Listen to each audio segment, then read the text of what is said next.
Se você já jogou o game Winning Eleven 10 no PlayStation 2, eu tenho quase certeza que você usou um dos jogadores mais apelões de todos no game, o ucraniano Andrei Shevchenko. Ele era apelão, não por acaso, porque em 2004 a Europa colocou o nome dele no topo do mundo. Bola de ouro, momento histórico, e naquele instante parecia simples, mas a verdade é que aquela bola de ouro foi uma das mais polêmicas de todas. O auge do Shevchenko foi assustador, teve fases em que ele parecia imparável, teve fases em que jogo grande chamava e ele respondia, mas também teve períodos em que a carreira oscilou, e fez com que alguns não o considerassem tão gigante assim. Ele foi do auge à queda bem rápido, há quem diga que ele preferiu o dinheiro do que ser lenda. Só que no fim, talvez o Sheva não precise ser o melhor do mundo para ser histórico, mas ele precisa ser entendido do jeito que a história quase nunca contou. Goal from Milan effectively kills it off. This is Shevchenko!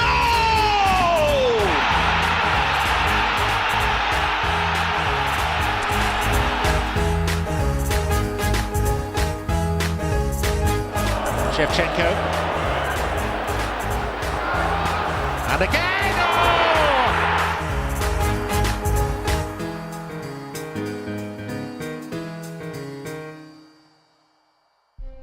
A história do Shevchenko não começou no Milan, ela começou num lugar onde o futebol via antes da esperança, e a esperança via sempre atrasada. Ele nasceu em 29 de setembro de 1976, numa Ucrânia que ainda nem era Ucrânia oficialmente, era a União Soviética, um país que existia no mapa, mas não tinha voz própria. E foi ali, numa vila chamada Dvir-Kristinia, na região de Kiev, que apareceu um garoto que anos depois virou a cara de uma nação inteira. E antes de qualquer bola, a vida dele passou por um corte que marcou uma geração, Chernobyl. Em 1986, quando o acidente nuclear explodiu medo no país, o impacto chegou até a rotina de crianças em Kiev, e o Shevchenko entrou nessa história do jeito mais silencioso. Evacuação, deslocamento, cidade vazia por alguns dias e a sensação de que o mundo podia mudar de uma hora para outra. Sheva cresceu num ambiente em que tudo parecia frágil, inclusive o futuro.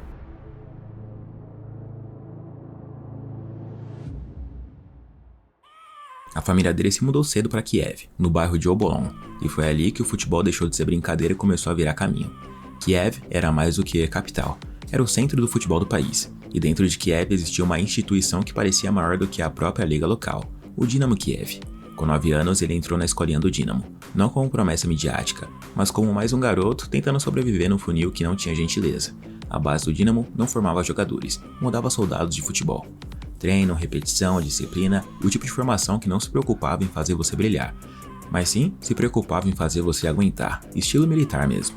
Em 1991, a Ucrânia conseguiu sua independência na Europa e estava pronta para iniciar sua nova história. O país ainda era jovem como nação independente, e o futebol era uma das poucas linguagens capazes de unir o povo inteiro sem discussão. A Ucrânia precisava de um nome que fosse dela, não da União Soviética. Quando Shevchenko saiu da base e encostou no profissional, ele não entrou no time qualquer. Ele entrou no Dynamo Kiev, que naquela época funcionou como um retrato do país. A Ucrânia tentou se afirmar no mapa, e o Dynamo tentou se afirmar na Europa. E de repente, os dois encontraram a mesma arma. Ele estreou no time principal em 1994, ainda muito jovem, mas já não era só um atacante que fazia gol. Ele era veloz, imponente, finalizava com as duas pernas, corria como se cada bola fosse decisiva, tinha frieza na finalização e tudo isso separou promessa de realidade. A equipe do Dynamo virou temida porque era um time treinado para acelerar o jogo, sufocar, repetir movimentos até parecer coreografia. O Shevchenko cresceu rápido dentro desse contexto. Ele ganhou minutos, ganhou responsabilidade e logo ganhou a coisa que muda a carreira de um atacante, noites europeias, porque no campeonato local ele marcava quase que em todos os jogos. Até que em 1997-98, a equipe do Dynamo, que era competitiva, brilhou naquela edição de Liga dos Campeões. O grupo deles tinha PSV, Barcelona e Newcastle United, e contra o Barça de Rivaldo, Figo, Puyol e companhia, o Dynamo passou o carro, venceu por 3-0 dentro de casa, e dentro do Camp Nou, enfiou uma senhora goleada de 4-0. O jovem atacante do Dynamo marcou um hat-trick, 3 gols só no primeiro tempo.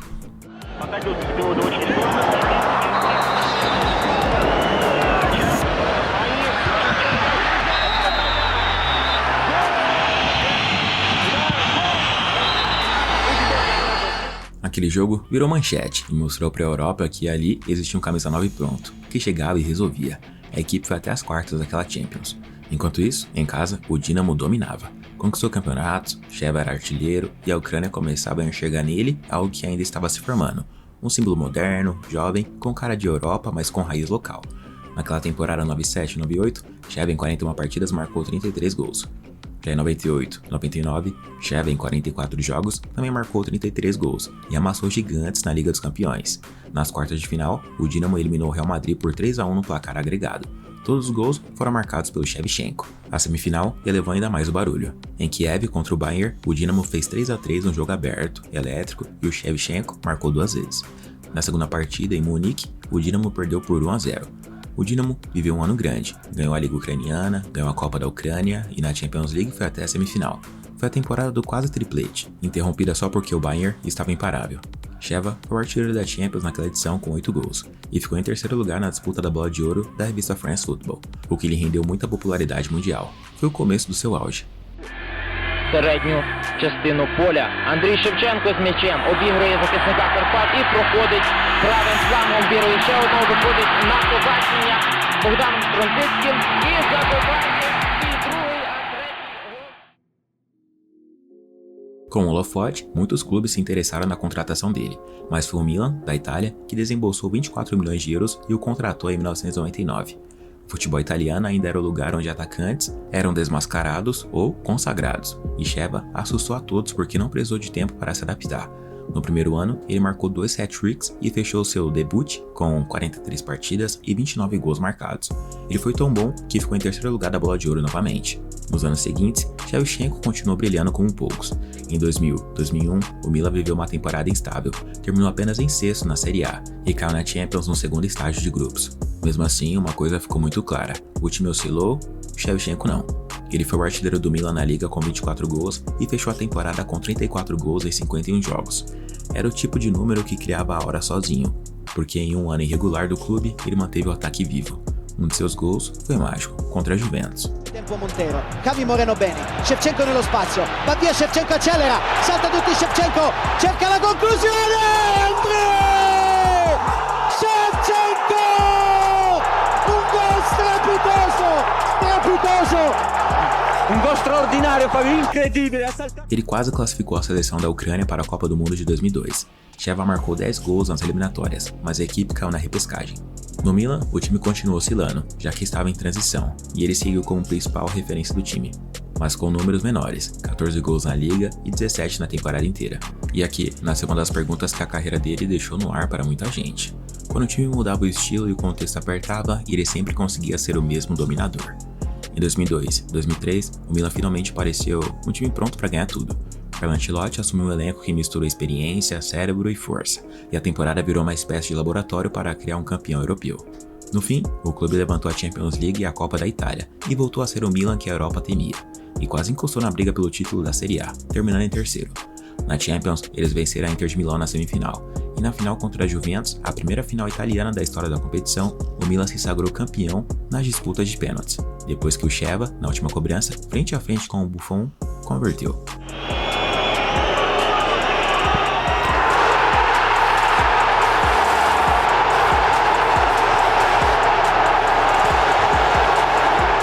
Ano após ano, Shevchenko só melhorava, e seu impacto ficava cada vez mais incontestável. Em 2003, 2004, o Milan entrou na Série A com um elenco que sabia sofrer, sabia controlar e sabia matar o jogo. E no centro disso, o Shevchenko fez o que define o auge de um camisa 9. Ele marcou 24 gols na liga, terminou como artilheiro e ajudou a levar o clube ao Scudetto, quebrando um jejum de 4 temporadas que pesava para um time daquele tamanho. Na Supercopa Italiana contra a Lazio, o Milan venceu por 3-0 com um hat-trick marcado pelo Sheva, o primeiro e único jogador a fazer isso no torneio. Se liga só. Guni stoppato da Mihajlovic, insiste, attenzione Shevchenko che salva l'altro, poi Marchegiani, il terzo di Shevchenko, gran gol per il 3-2. Bellissima partita, grande giocata di Shevchenko, rapidissimo, ha un movimento di gambe, splendido, eccezionale, imprevedibile. Per noi 3-2-1 Shevchenko che spiazza Marchegiani, pareggio del Milan, 3-3. Perso tra l'altro autorità in mezzo al campo.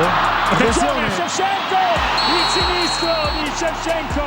Ele carregava uma aura construída em momentos que viravam manchetes fáceis, especialmente em clássicos. Ele já tinha virado carrasco em derby e isso alimentava a sensação pública de atacante dominante, não apenas atacante eficiente. E no final de 2004, a disputa por prêmios individuais ficou apertada. Existiam outros nomes fortíssimos no radar do mundo, e a conversa, principalmente fora da Itália, não girava só em torno de um único protagonista. A France Football finalmente concedeu a bola de ouro ao Shevchenko, porém, a FIFA deu para ele o terceiro lugar, pois entendeu que Ronaldinho Gaúcho foi o melhor do mundo, e o francês Thierry Henry foi o segundo. Os prêmios ficaram um cenário em que o debate ficou inevitável, justamente porque o futebol daquele período estava abarrotado de estrelas e narrativas concorrentes. A partir dali, o Shevchenko entrou no topo absoluto, e é nesse ponto que a discussão sobre consistência começa a ficar mais alta. Porque quando você vira a bola de ouro, não basta ter o auge. O mundo passa a exigir que você seja o auge o tempo inteiro. Mas não foi o que ocorreu dali pra frente.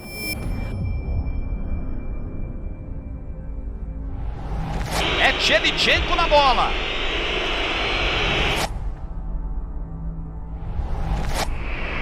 Se perder, é fim de papo.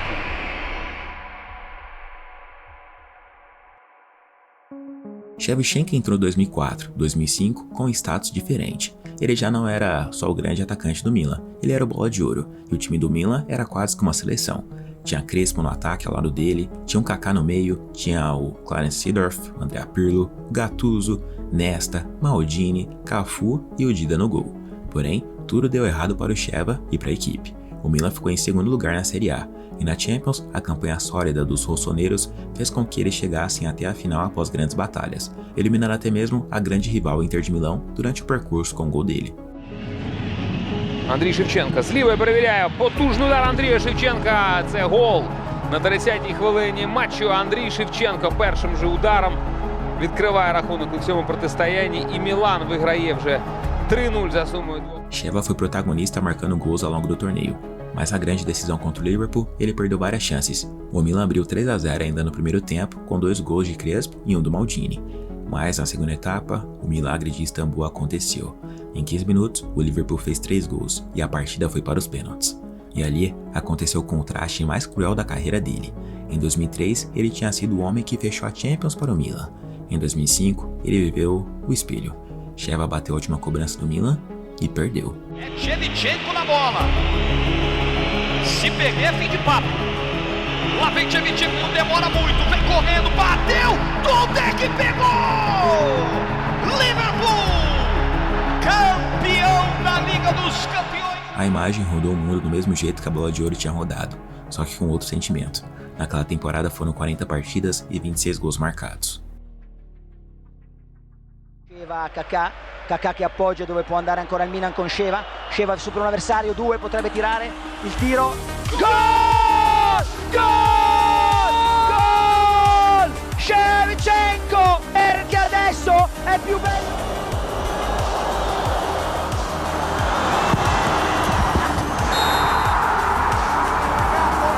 C'è Shevchenko largo sulla destra, lui lo serve bene, Sheva, Sheva, Sheva, gol!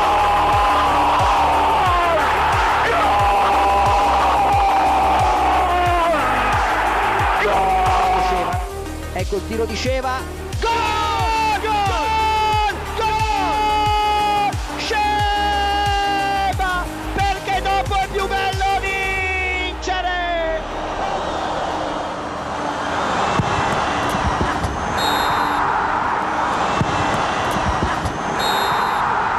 Shevchenko ceza sahasında. Shevchenko ve gol. Bu kadar seyredilmez, bu kadar izin verilmez.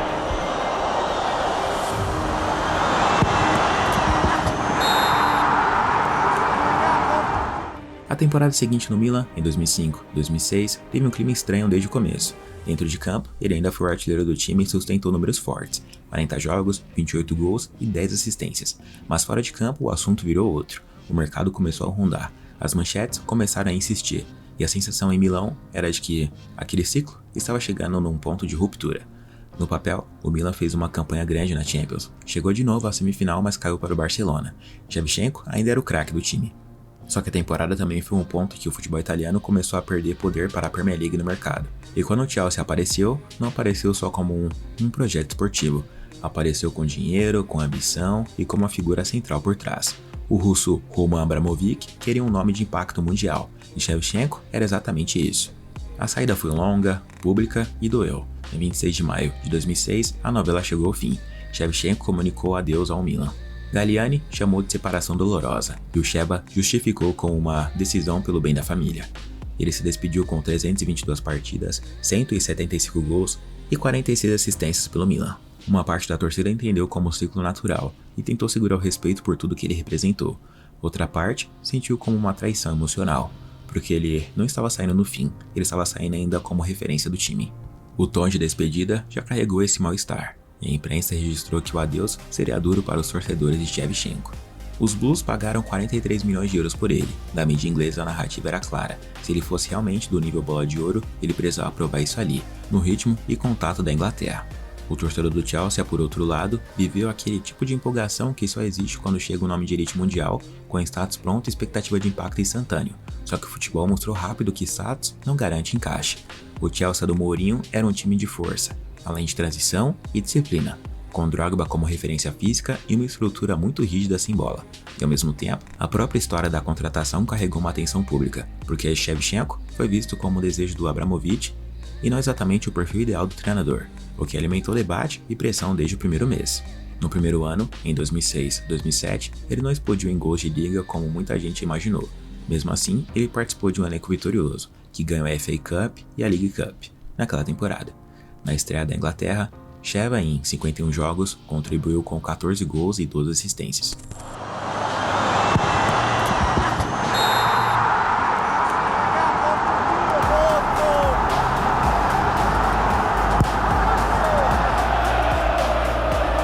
Shevchenko. And again! Oh! Fabulous goal!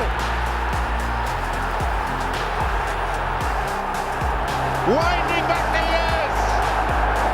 Em 2007 e 2008, a temporada também teve instabilidade e troca de treinador, e ele alternou a titularidade com fases melhores e outras mais apagadas. Isso virou combustível perfeito para a mídia, porque a pergunta era sempre a mesma: como um bola de ouro não domina a Premier League do mesmo jeito que dominou a Série A? Apesar de belos gols, Onside here, Shevchenko! Shevchenko! Oh, what a good finish! Shevchenko away to his left. It's a great ball. Shevchenko for Chelsea, brought it down well. What a fantastic strike! Andrei Shevchenko! His first lovely ball through for Lampard. It's Robin pulling it back. Shevchenko! Yes! Andrei Shevchenko scores! Of the match. Kalu. There is Shevchenko! An absolute beauty from Andrei Shevchenko! o encaixe com Drogba não funcionou. As polêmicas com Mourinho eram recorrentes e o clima ia de mal a pior. O desfecho do capítulo foi o que muita gente já previa quando o ruído cresceu. Em 2008, ele voltou emprestado ao Milan, e em 2009 encerrou a passagem e seguiu outro caminho, deixando o Chelsea com a sensação de que aquela contratação foi maior como manchete do que como história dentro de campo. Em 2009, ele voltou ao Dinamo Kiev, e esse retorno teve um significado que o torcedor entende na hora. Não foi uma volta para provar algo para a Europa, foi uma volta para encerrar do jeito certo, para devolver ao clube que o formou aquilo que tinha virado no mundo, para fechar o círculo onde tudo começou. No Dinamo, ele já não precisou correr atrás de status, ele jogou as últimas temporadas com o peso de lenda local, vivendo futebol num ritmo diferente, mas com a mesma imagem, a de um jogador que representou uma equipe inteira para o país. Já pela seleção ucraniana, em 2006, Sheva levou sua equipe para a Copa do Mundo. A equipe foi bem e chegou até as quartas de final, onde caiu para a campeã Itália. Em 2012, a seleção participou da Eurocopa e até começou bem, ele marcou 2 gols na estreia contra a Suécia, mas eles caíram cedo no torneio. Depois disso, Shevchenko se despediu, encerramento sem espetáculo exagerado, mas com sentimento. O garoto que começou num país sem identidade no mapa do futebol, terminou como o rosto mais reconhecível da história do país. Foi nesse ponto que a narrativa dele com a Ucrânia ficou completa. Ele não foi apenas o craque que jogou pela seleção, ele virou a seleção na cabeça do público. O artilheiro histórico, o capitão, o rosto que conectou o futebol do país ao resto do mundo. O Shevchenko não precisou ser perfeito para ser histórico. Ele teve um auge que foi real, pesado e europeu. Teve noites grandes que colocaram o nome dele na parede de gigantes. Teve uma bola de ouro que virou debate porque o mundo sempre debate quando existem vários candidatos fortes no mesmo ano. Ele não foi só o cara de um prêmio, de uma bola de ouro. Ele foi o cara de um país.